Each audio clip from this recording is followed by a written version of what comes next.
The first COVID inoculations are going to start soon, and they will begin with people on the front lines. We're talking healthcare workers. Investigative reporter Brendan Kirby in the studio now to talk more about how this is going to work. Brendan. Lenise, the logic of starting with healthcare workers is simple. Not only do they face a lot of exposure, but having sick healthcare workers makes it harder to treat other infected patients. Pfizer's vaccine comes up for federal review next week. Mobile County Health Department epidemiologist Scott Shavers says if the first doses are ready to go by January 1st, it'll take at least a month to vaccinate the healthcare workers. That's assuming 100%, willingness to take the vaccine.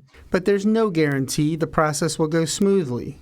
There are signs of reluctance even among healthcare workers. Dr. Paul Gepfert, a vaccine expert at the University of Alabama at Birmingham, says his best guess is that maybe 80% of healthcare workers will get the two-shot regimen in the first round. So the influenza vaccine, the uptake isn't 100%. And even at places like UAB that mandate that you get an influenza vaccine every year. And if you don't have proof of an influenza vaccine, you're supposed to wear a mask. Of course, now we all have to wear a mask anyway. Polls have shown fairly significant hesitation in the general public.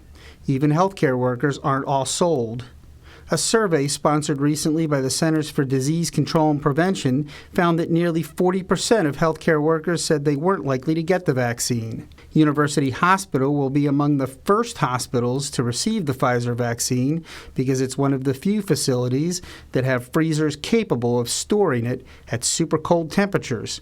A spokeswoman for the University of South Alabama Health System tells me administrators are developing a plan to vaccinate healthcare workers. For now, she says, it will be voluntary. Dr. George Koulianos, the outgoing president of the Medical Society of Mobile County, says even healthcare workers aren't immune from the influences that have driven reluctance among some of the public. But he adds that he believes opposition will recede. But I think as we get closer to the vaccine, and the public sees how thoroughly the vaccine is vetted, including healthcare workers, that's going to create a lot of reassurance. There is no more thorough vetting of medicine in the world than American medicine. One of the issues we're likely to see soon is whether employers will try to force employees to get the vaccine. Dr. Gepfert says that institutions can't mandate it as long as it only has emergency use authorization, but some legal experts have suggested that maybe a mandate would fly. Reporting live from the studio, Brendan Kirby, Fox 10 News.